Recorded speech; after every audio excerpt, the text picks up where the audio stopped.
নমস্কার, আমি শ্রী পার্থ সারথী বর, কবি ও শিক্ষক। আমার মনে প্রশ্ন জেগে ওঠে কখনো কখনো, কথা কি কখনো হয় গো শেষ? শেষ হয়েও হয় না। জন্ম থেকে মৃত্যু, অজানা দৃশ্যগুলো কেউ কি কখনো বলতে পারে? ঠিক এমনই এক অজানা রহস্য নিয়ে আমার লেখা কবিতা সুখের ছোঁয়া। এই কবিতাটি আমার স্বপ্ননীড় কাব্যগ্রন্থ থেকে সবার সম্মুখে তুলে ধরছি। অদৃশ্য বন্ধনে আত্মিক সম্পর্ক, ভালোবাসার গভীরে সুখের ডানা মেলতে চায়।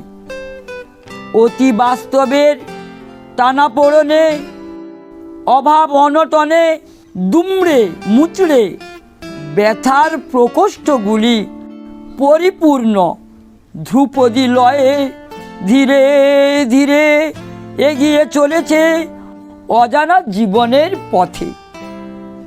প্রকৃতির ছোঁয়া বড্ড দাপাদাপি করে বেড়ানোর মন, অচেনা পৃথিবীর দরজায় দাঁড়িয়ে চেনা চেনা জানা জানা দৃষ্টির সুখ কুড়োই অন্তর ঘরে। না বলা কথা গোপনে ঢেকে একাত্ম হয়ে উঠি মিলন ঘাটে। পরম প্রাপ্তির আশায় শান্তির পতাকা ওরে হৃদয়ে। স্মৃতির অন্তরালে খুঁজে পাই দ্বিধা দ্বন্দ্বহীন শান্তির ঠিকানা। অন্তর অনুরণিত হয় আন্তরিক আবহ মানে, অজানা অস্থিরতায় চঞ্চল করে আনন্দ আনন্দ ভরে। হাসি খুশির কাঁপন ধরে, দুঃখ সরে যায় সুখের ঘরে। নমস্কার, ধন্যবাদ।